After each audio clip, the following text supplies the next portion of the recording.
প্রিয় দর্শক, আসসালামু আলাইকুম। একটি গণতান্ত্রিক বাংলাদেশে একজন প্রতিবন্ধী মানুষও নিরাপদে নয়, একজন রিক্সা চালক নিরাপদে নয়। এই বাংলাদেশের প্রত্যেকটি মানুষ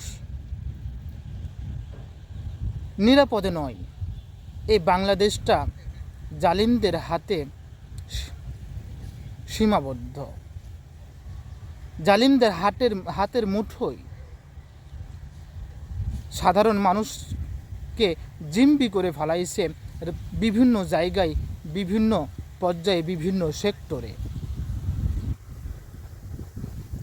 একজন প্রতিবন্ধী মানুষ যদি রাস্তায় শুয়ে থাকে, সেখানেও সে নির্যাতনের শিকার হয়, আর সেই নির্যাতনের ফলে আরেকজন নিষ্পাপ শিশুর জন্ম হয়। এটাই হচ্ছে এই বাংলাদেশ। একজন রিক্সা চালক, একজন দিনমজুর তার ফ্যামিলিকে টিকিয়ে রাখার জন্য, দুমুঠো খাবার দেওয়ার জন্য রাস্তায়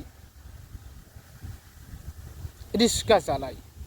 তার শেষ সম্বলটুকু রক্ষা করার জন্য সেই রিক্সার চাকার লগে নিজের হাতকে তালা মেরে ঘুমাইতে হয়। এই আমাদের বাংলাদেশ। মানুষ কোথায় গেলে নিরাপদ থাকবে? কোথায় নিরাপদ আশ্রয় পাবে? মানুষ যদি প্রত্যেকটা জায়গায় যদি এরকম নির্যাতনের শিকার হয়, তাহলে মানুষের নিরাপদের স্থান আর কোথাও নাই, একমাত্র মৃত্যু ছাড়া। অন্যদিকে শরিয়া ভিত্তিক রাষ্ট্রগুলোতে এত সুন্দর নিয়মকানুন, এত সুন্দর আইন, সেখানে অন্যায় তো দূরের কথা, একটি মানুষের সাথে কথা বলতে গেলেও সাবধানে কথা বলা লাগে।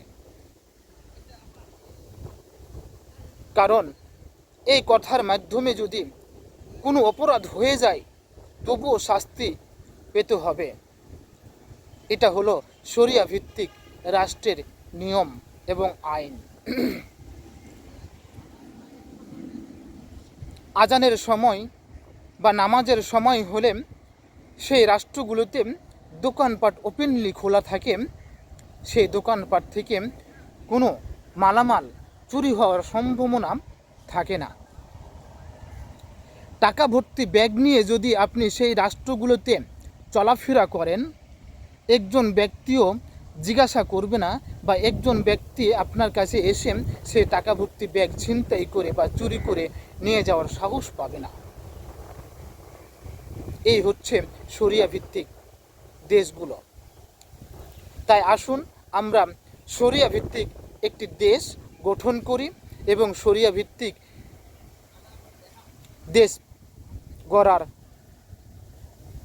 মানুষ তৈরি করি। এখন শরিয়া ভিত্তিক দেশ গঠন করতে হলে যেসব রাজনীতিকবিদগুলো শরিয়া ভিত্তিক দেশ চালানোর পথে আছে, দেশ চালাবে, সেই লোকগুলোকে ক্ষমতায় বসাই আমরা জনগণ, যাতে তাদের সম্পত্তি আরো কমবে কিন্তু বাড়বে না, দুর্নীতি হবে না।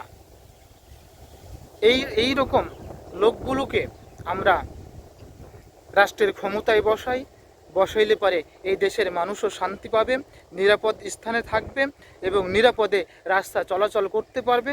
একজন প্রতিবন্ধী মানুষও নিঃসন্দেহে রাস্তায় ঘুমাইতে পারবে। তাই আসুন আমরা সঠিক লোকগুলোকে বেছে নিই এবং সঠিক লোকগুলোর মাধ্যমে এই দেশটাকে গড়ার উদ্যোগ নিই। আল্লাহ হাফেজ।